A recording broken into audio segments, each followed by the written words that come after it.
All right, good morning. This morning I have a couple of screws loose. I thought about telling this joke and then I thought about not telling it and t- what's hello. All right, we're here again. It's Monday. It is 9 a.m. I'm here again. I don't know if we're here cuz I don't know who's there. Ha ha ha ha. Okay. All right. All right. All right. All right. I'm going to put my loose screws away. They go right over there.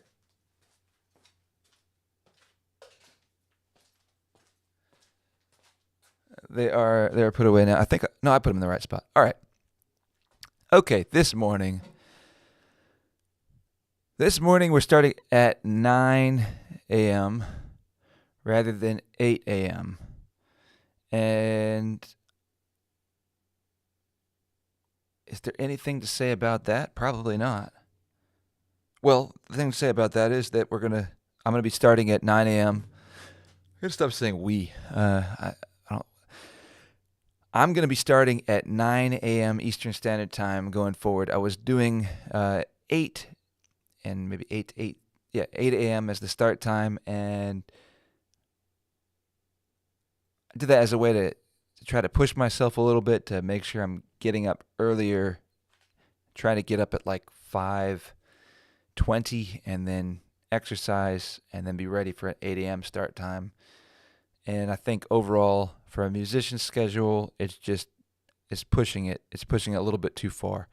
Musicians, we often play later at night, and it's just for my body, I feel like it's too difficult to maintain that kind of timeline. It's just your sleep schedule gets too pressured, if that makes sense. So 9 a.m. makes more sense. It also makes more sense for people on the West Coast, as DW has informed me. And I got some friends on the West Coast, including DW, and for those that don't know, I was on the West Coast for a few years at least. So, and that's where I was born. Um, but in the time that I've been doing music, I was there on the West Coast again for a stretch of time. So, all right, let's move into things that are relevant. Okay, I put out a new song. I'm going to pull up my list here. I'm going to be playing a song today for you that's called The Way I Find My Love. And I go to the right destinations. Yes, I did. And so the way I find my love, it's a new song I just recorded, and I'm pretty happy with the way it came out. Now I will say it is explicit in its content too. It just has a bad word in it, but uh, and I wasn't sure if I wanted to include it or not. But I decided to, so it's there. So there's a bad word in it. So you're forewarned. And if you aren't tuned in now, and you tune in just before the song, then I'll make another announcement, I guess. Here's a little bit of an announcement. I'm going to speak on this just to wake myself up because it makes me excited. I found a place that I think I may be moving to eventually. Um, I might keep it a secret. Um, I'll say this: my wife and I had talks about trying. Our dream would be to have a beach farm. Our dream would be to have a beach farm. We both love the water, and I'm a kite surfer, and I kind of hate being cooped up in the city, and I love the water and I love the elements. the wind blowing through my past hair, and as much as there are things I love about the way that my life currently is, it's my dream to be more connected to the water. And so so we had this dream of having a beach farm that we can have a sustainable life that's on the beach. And kind of thought it was a pipe dream, but I think I may have found a place that actually brings together or synthesizes almost all of what we're looking for. And so it won't be without its challenges. Speaks a different language, and I don't know that language, so I'm gonna have to learn a fourth language. It would seem. Not that I even know three yet. I know, uh, I know two and a half or two and a fourth. I know 1.75 if you actually fraction it and parse it all out. I know English quite exceptionally well, and then I know Spanish probably a little bit under what I would describe as intermediate, but maybe other people would hear me speak and think I'm more advanced. But I think I'm just a little under intermediate in Spanish. I can converse with people, if I need to get around or I need to. I talk about a variety of topics, and then Mandarin, I've been studying now for like 6 years, and I haven't taken any formal classes, but I still feel like I'm rudimentary in that. But I did find a really cool podcast if you're interested in learning Mandarin. I've been listening to it a ton, and I think it's really helped me make a lot of progress. I've downloaded some audiobooks. I've listened to a variety of different podcasts, YouTube videos, vocabulary. I've bought some vocabulary cards now that are working pretty well for me. But the podcast is called Lo-Fi HSK, and I think it's hilarious because it starts out with this woman says, "I'm Heather or whatever, your chill Mandarin guest or your chill Mandarin podcast host. Hang out with me and let's chill out and listen and study Mandarin together." I don't know, the way she says it, it's like you can clearly feel that Chinese accent, the Mandarin accent that's there, the English Mandarin accent. But she's like so chill. Like she's been like the lo-fi culture, which to me is probably more of an American culture. I don't really know, but it's clearly pervasive, and you've got it's like she's really this lo-fi aspect of American culture or of music culture has really become a part of this woman, and you can just feel it in the way she speaks, and it just sounds so funny. I'm just learning Mandarin from this chilled out Mandarin teacher that's like it's just like so mellow, and then and it really works for me because the music, it's great lo-fi music, and it's kind of it's got influences of like traditional Chinese instruments, so it's pretty cool stuff, and it's great because it's kind of I don't want to say trance inducing. It's meditative, and it really helps you focus. It kind of pushes out other thoughts and lets you focus, and I don't know, it just works. So it's helped me learn, man. And it's Lo-Fi HSK podcast on Apple Podcasts. All right. I think today is going to be relatively short, but I'm going to jump through some of these topics that I've got here. So we'll jump through, and then we'll play the song, and then we'll be out. So I went through and deleted all the old podcast topics except for a few, and so I'm going to run through some of the ones I've already done before, just because I thought they were worth going through again. Give them in maybe a shorter fashion. Give them some of what they want and a lot of what they need. I wanted to keep that one around. I might still keep that one around, just as a good reminder to my own self, and maybe a word to the wise or a word of advice to anybody out there that when you're performing, you may be tempted to give people what they want, and you may be tempted to do that for a variety of reasons, including job security. That if you don't give people what you want, you may not get hired again. But I think you owe it maybe to yourself. You owe it to your audience. You owe it to maybe God, and that you do what is needed, not what is wanted. And so I say, give a little of give them some of what they want, and a lot of what they need. And so I guess the reason I write that is it's good. You give people some of what they want. It shows them that you know them on some level. Like you understand what it helps to open their their willingness to be open and to actually give thought or attention, not just like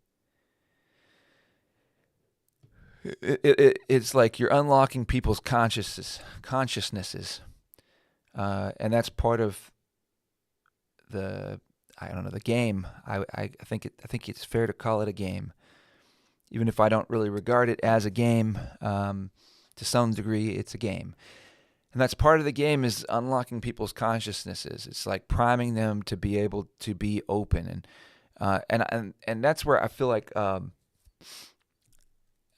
even if I'm the only one that says this, or I'm one of the few that says this to any artists out there, I think it's hardest.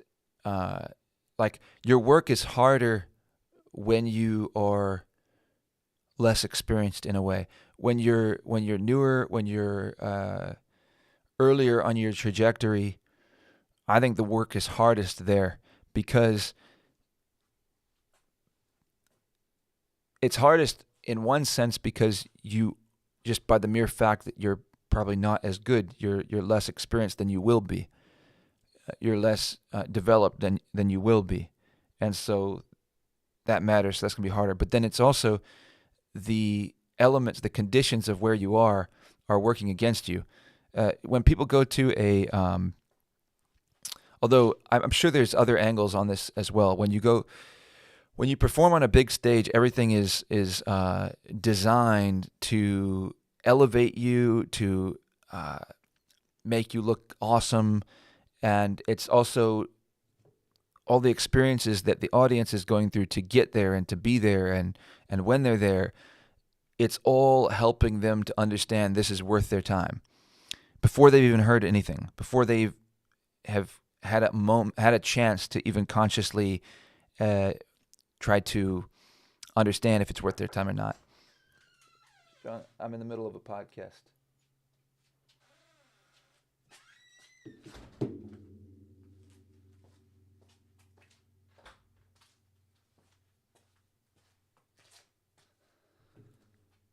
All right. I'm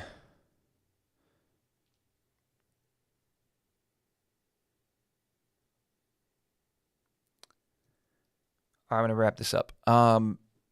So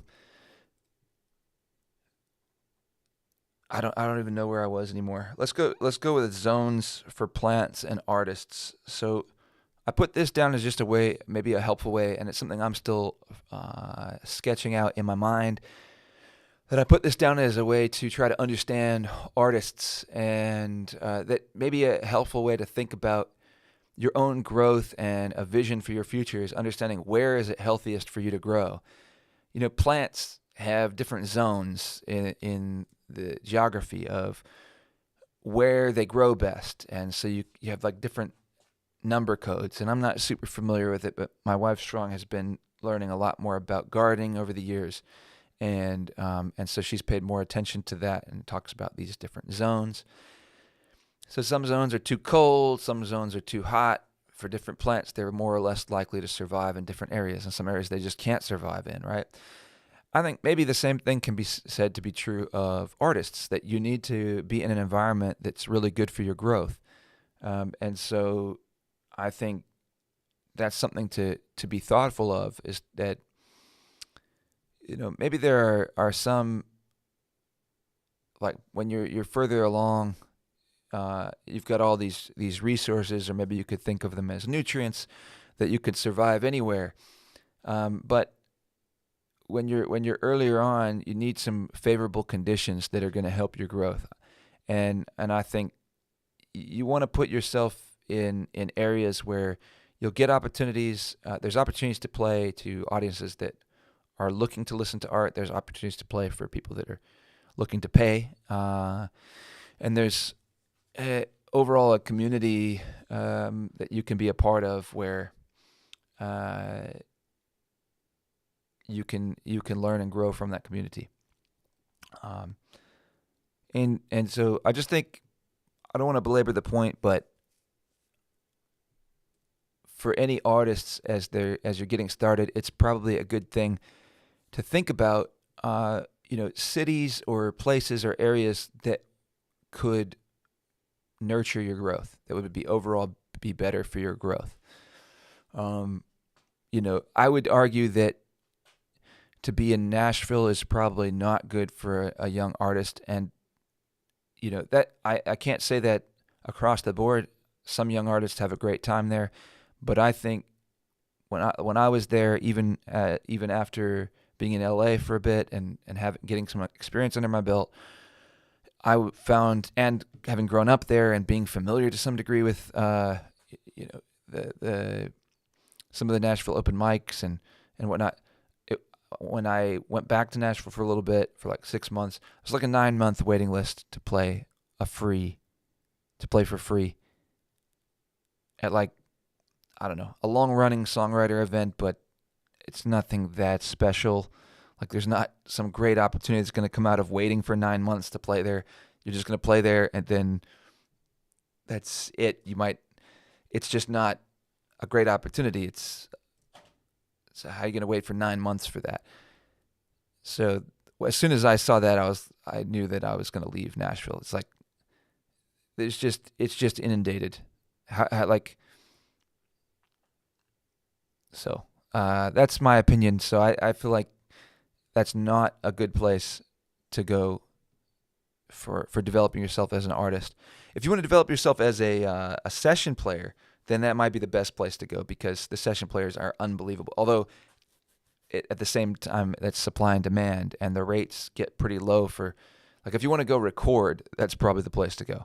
Really, is more what it is. If you want to go record, then I would say, that's my opinion, is if I want to have a studio quality album, then I'm probably going to Nashville to record.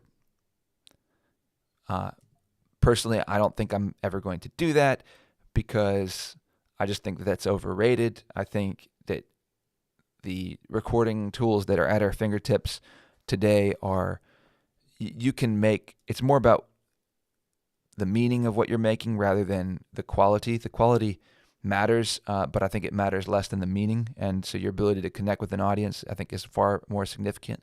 So I think until you develop that and you're confident of that, there's no sense throwing a bunch of money into recording some pristine, work that's just not, on other levels, is not developed yet, or not functional yet. So that's my opinion. All right, trade-offs with tech, the ignorance of development. I want to run through this really, really quick, because I don't want to dwell on this one at all. But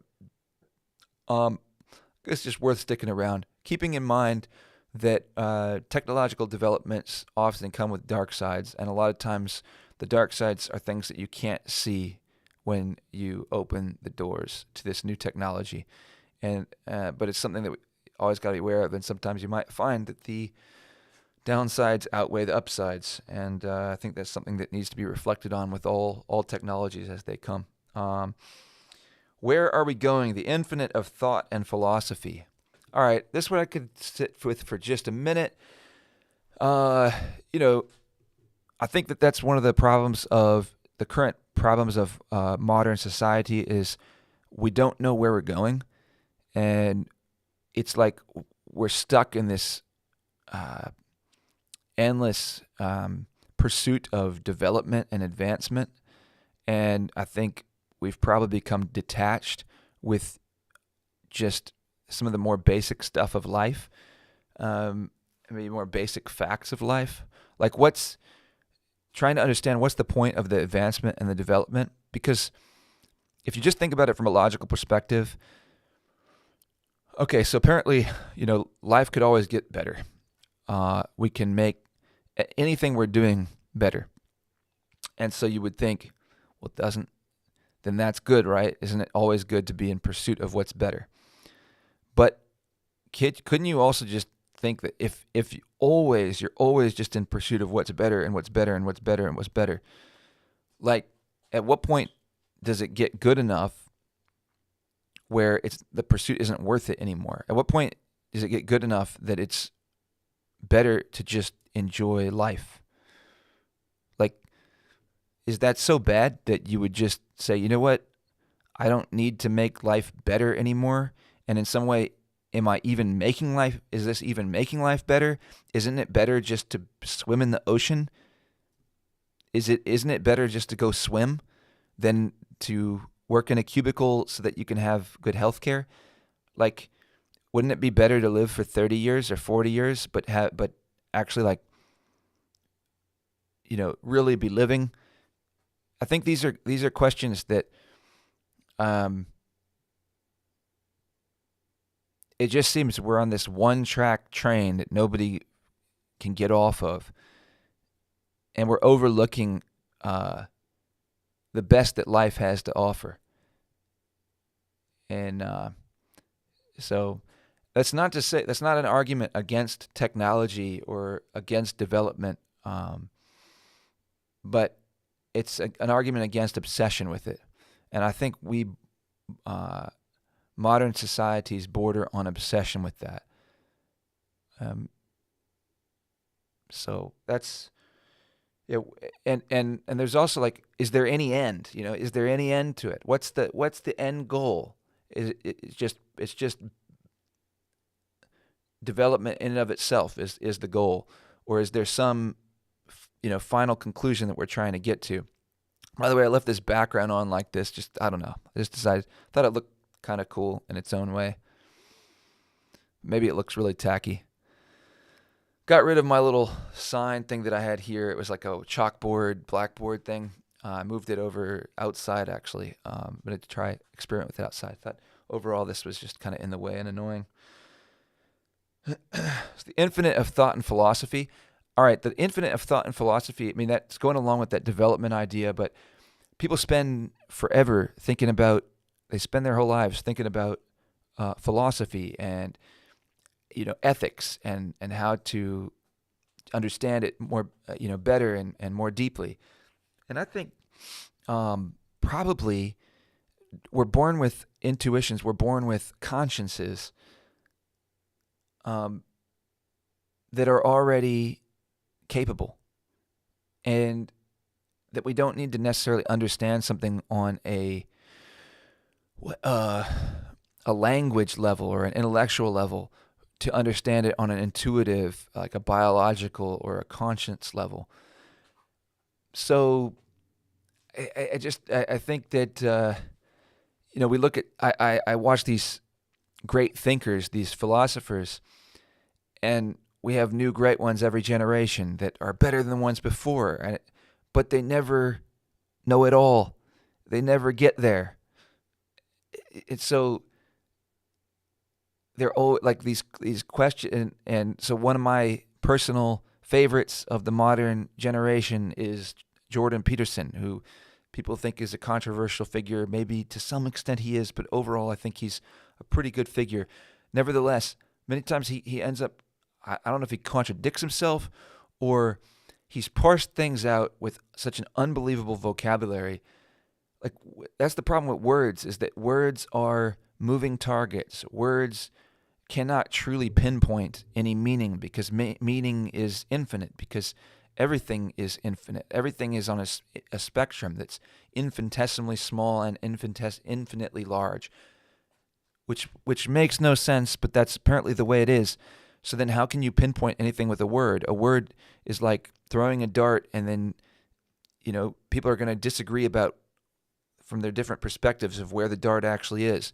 They have a general understanding of where it is, but nobody has the exact same understanding of where it is. Even when you think about a chair, everyone, if you say, what's a chair, then everyone is going to envision something different. You can't perfectly understand it. And so that's why I said, like, these philosophers of every generation, they never get to a conclusion, and it's my belief that they never will.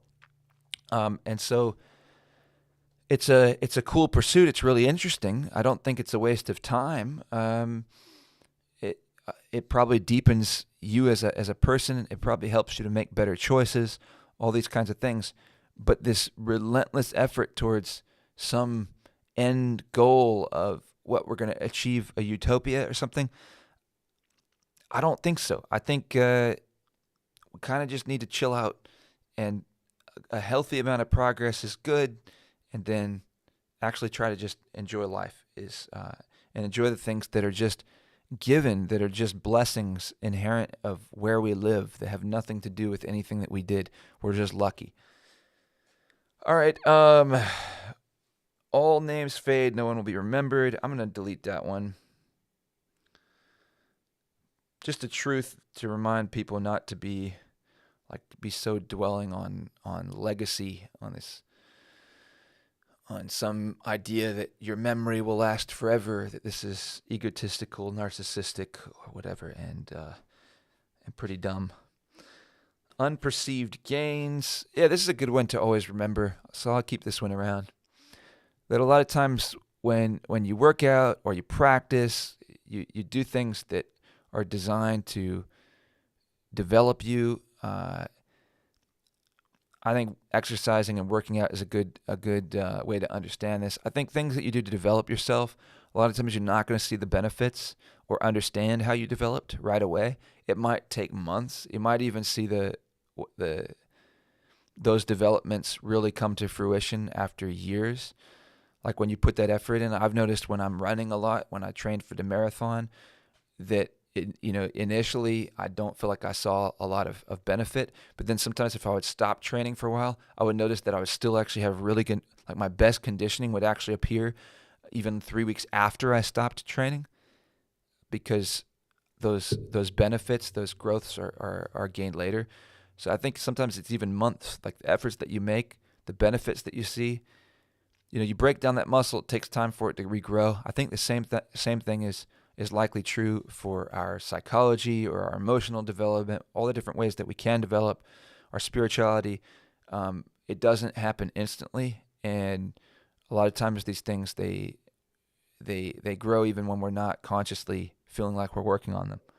If we put that work in, we're going to see those benefits. It just might take time for it to fully develop. Championship or bust. Well, the NBA Finals just happened. It's over. Game 7, I was pulling for the Pacers, so I'm disappointed. In fact, like every team that I pulled for this year lost in their first series that I started pulling for them. I wasn't really originally a Pacers fan, but I grew to like them over the course of the playoffs. But this idea of championship or bust is just, if you don't get a championship, then the season was a wash, and I think that's nonsense. Nobody can ever guarantee a championship. As long as you put your best foot forward, then you didn't waste your time, and it's not a wash. So a championship is just when you worked as hard as you could and you did your best. You gave everything you could to something. Then you are a champion in my mind. And so, because that's all you can only control what you can control. So that's, again, my opinion. The competitive problem, I already talked about that last podcast a lot, so I'm going to skip to the last one that I've got here, which is the message I bring through covers. I remember when I wrote this down, I had some really clear ideas about it. I was really excited about this topic, so let me see if I can get it to rise back to the surface of the consciousness here. What?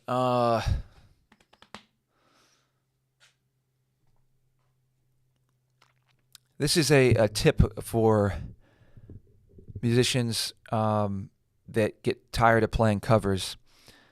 For musicians that have been playing covers for a while, I think you probably already understand this, already see this. When you sing a cover, you're the one singing it. It's pretty simple. You give all the character, all the life to that song. It's your interpretation. It's your expression. It's your energy.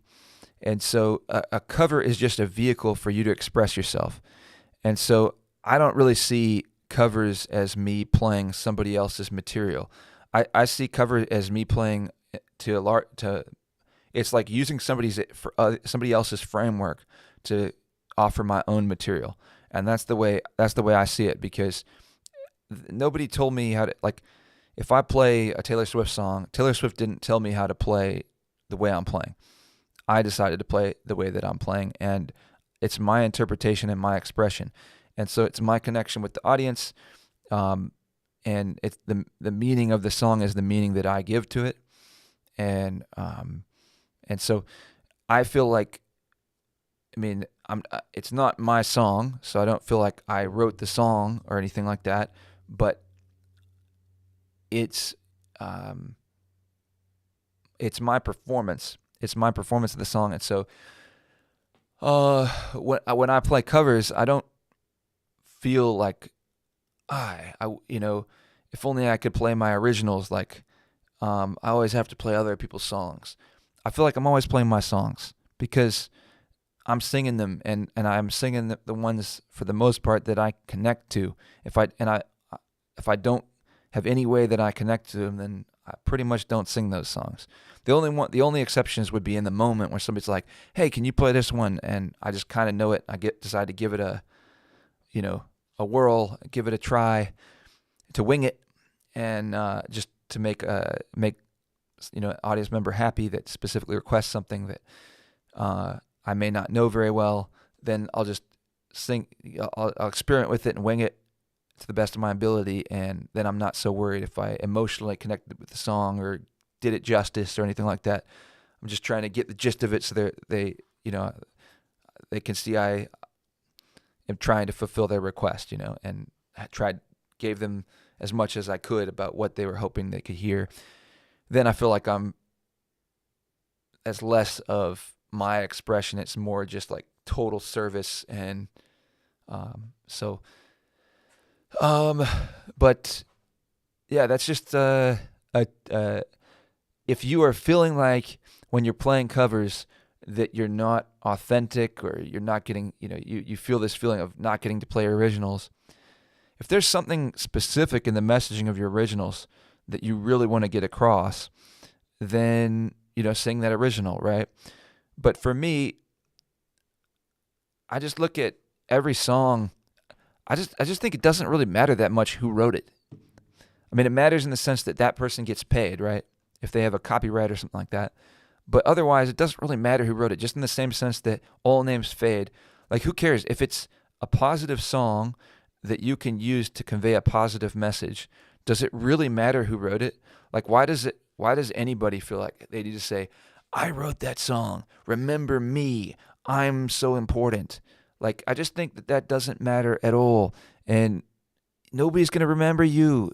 Like, what? Like, if they remember you for 100 years, like, we have these heroes or these legends that we maybe remember for 100 years or 1,000 years. At some point, it's going to be 10,000 years. At some point, it's going to be 1,000,000 years. At some point, it's going to be 10 million years. However long, at some point, nobody is going to last forever. And why does it even matter? Who cares? Like, overall, if a song makes life better for people in general, that's what matters. That's the good thing. So then, does it really matter if somebody gets credit for it? Or is it more important that it had a positive impact on 10,000 people? Or is it more important that the person that made the song of "Don't worry, be happy," some of the most basic stuff you could ever write, but this is the one that gets credit for it, then they can get $10 million. That's what matters. That's crazy. That's crazy stuff. So I don't think that stuff matters at all, and it's just silliness. It's selfish silliness. Hopefully, everybody within the society can be well taken care of. So if you write, a songwriter should be able to have a good life. Hopefully, they write some good songs and they can have a good life. But do they need to be remembered forever because they wrote "All You Need Is Love," or they wrote "Don't Worry, Be Happy," or "Don't Worry, Be Happy" is like the fox went out on a chilly night, pray for the moon to give him light. Some of these songs are like nursery rhymes. They're like very simple things to write, and but they're catchy and they're good, and we like them, and so that's great, But I don't know.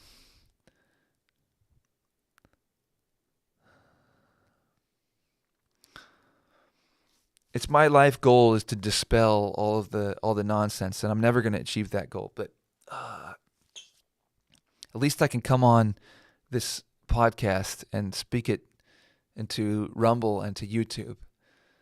Thank you, Rumble and YouTube. Thank you for being my listener, my digital listeners.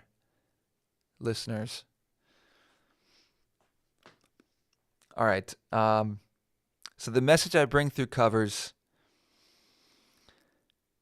I talked about how just in general you can bring your own message through covers. And so for me, fundamentally, when I'm singing most songs, from How Deep Is Your Love to Harvest Moon, I try to bring different feelings to people, and I try to give that energy and that space to an environment. So with Harvest Moon, maybe, which is a Neil Young cover song, I think it's very relaxing. It's very feel good. That's how I feel when I sing it. And so what I try to offer through that, I'm trying to offer for the most part, I think maybe one of the deepest things I'm always trying to offer my audience is peace. Is just peace. Just the ability to rest and have peace. Just while the song plays. Something that can soothe and bring a sense of peace. And so that's what I try to do with Harvest Moon. Is create that sense of peace.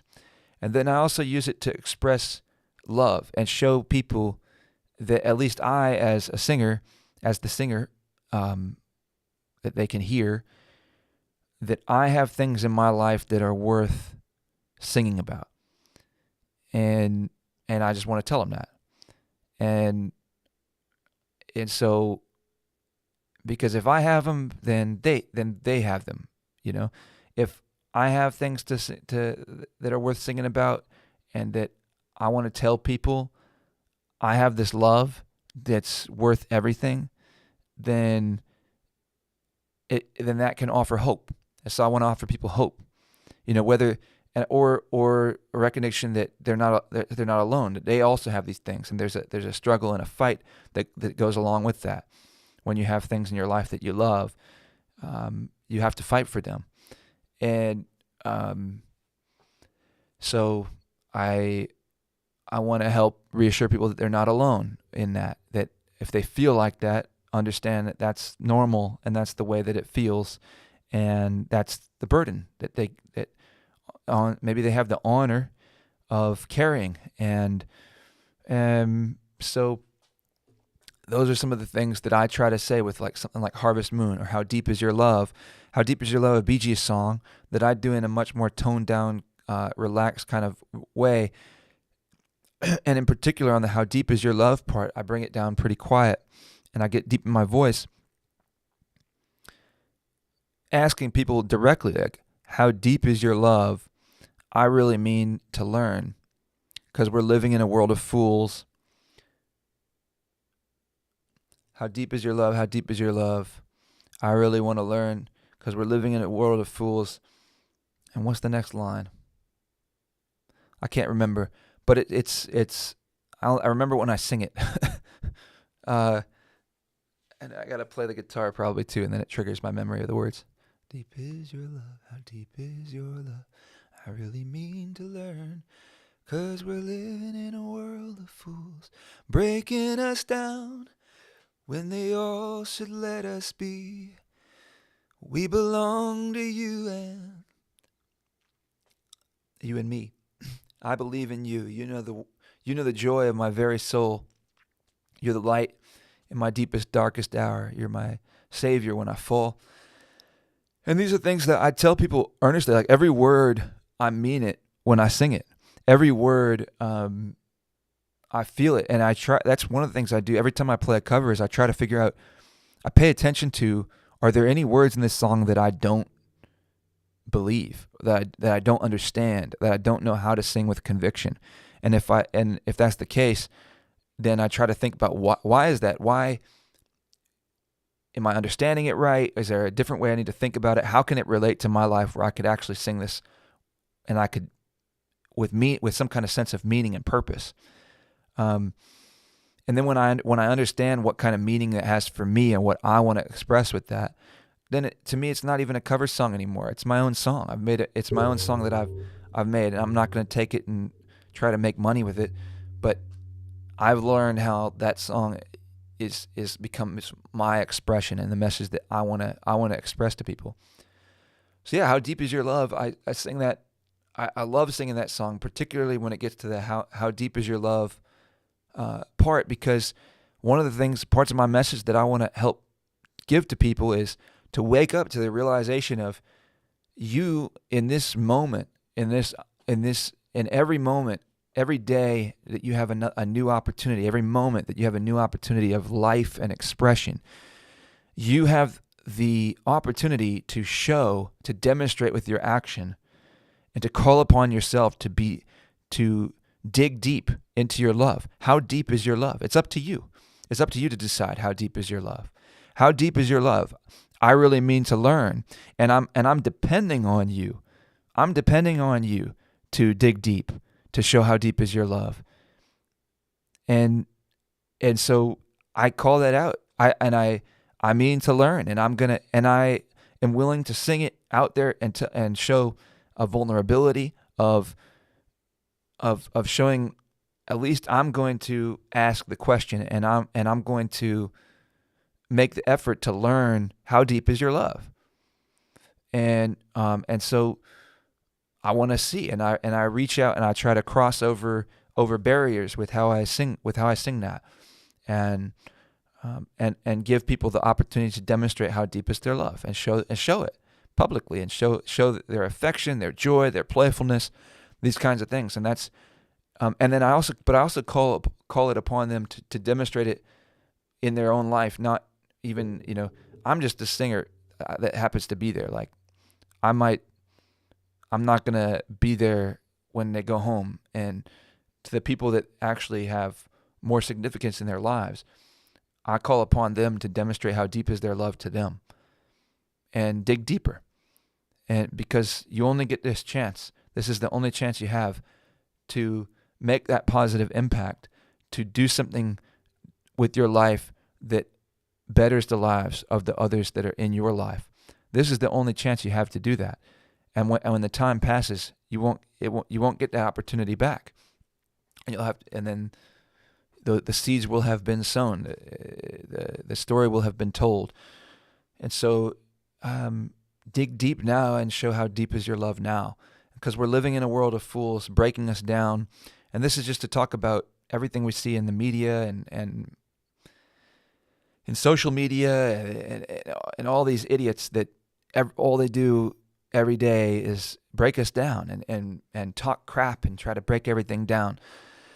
And so that's a call out to all of that nonsense, that you don't have to get caught up in it, because we're living in a world of fools breaking us down, and we belong to you and me. 'Cause we're living in a world of fools breaking us down when they all should let us be. We belong to you I love those lines, because when they all should let us be, because they won't let us be, because they're jerks. They won't let us be, but that's the nature of it. And so I confirm that to people, like, you're gonna be harassed. You're gonna go through this crap. If you're trying to be strong and be good and be noble, it's not just gonna be smooth sailing. And so I try to be that voice that lets them know, again, like, there's other people. You're not by yourself in this. There's a bunch of other people that are doing the same thing, that are pushing through it. And we need you, and we need everyone to be doing that.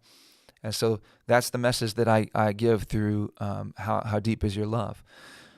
And let's see, is there another one? I don't know. How about free falling? Free falling is one that's an interesting one for me because Free Falling by Tom Petty to me is almost like that song, what is it? Don't Stop Believing. It's like where it's overplayed, or like Hotel California, where it's like the massively popular cover song that everyone does. And so Free Falling to me, almost, it's a cliche. And so then when something becomes like a cliche, I feel like it's maybe hard to deliver with a sense of meaning. But that ends up being kind of the meaning that I used that song for. Is just a way to tell people. It's almost to demonstrate that I don't have an ego about it. Like, that I'm happy to sing this song. If that's a song that they want to hear, I'm happy to sing that song. And that I'm, on some level, I want to show people that I'm here to serve. And so I try to show people a range. If I want to deliver a message, but I'm also here to serve. So sometimes that song can function like that to me, but that also that I'm willing to completely commit to it. And Free Falling, I lived in California. That song is written about California. It's written about the LA area. What is it? She's a good girl, loves her mama, loves Jesus, and her boyfriend too. She's a good girl. It's like there's one thing that says living in Reseda. Isn't that? Yeah, because there's down on Hollywood Boulevard, all the vampires on whatever boulevard. I think it's all about the LA area. And so when I'm singing the different lines, a lot of times I can think about those places, and I feel connected that in some way I lived that story. I don't know exactly to what extent, but I did that. I went out to California and I lived in my car, and so I was free falling. And so that's how I used that song in the sort of a twofold way. And so that's some of the message that I give across, is that, and also with free falling, it's just everyone's free falling. So just sing, it's like we're all skydiving.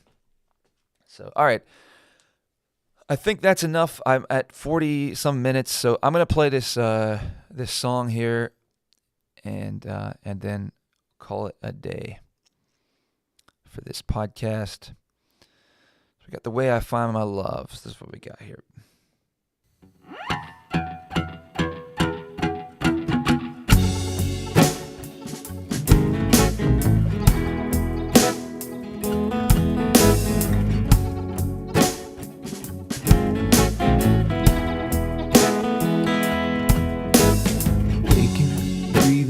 Moving, praying, laughing, crying, hoping, staying, needing, trying, falling, flying, grieving, scraping, bending, breaking, running, crawling, sprinting, sprawling, healing. It's the way I find my love.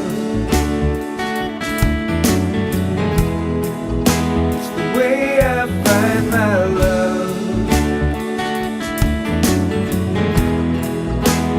Way I find my love.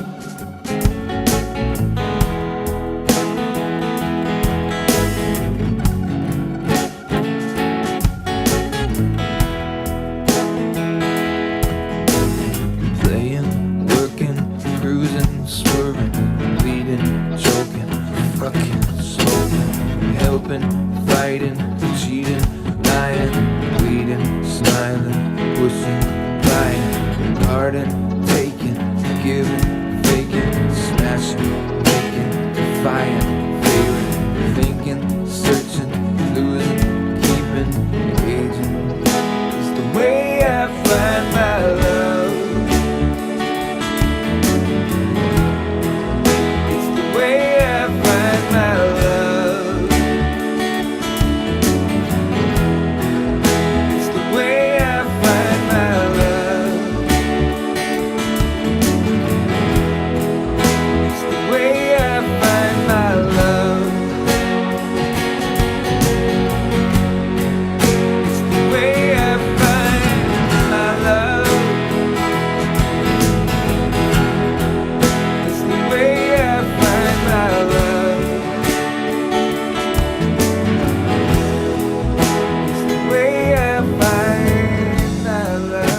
All right, so that's The Way I Found My Love, and I hope you enjoyed the song.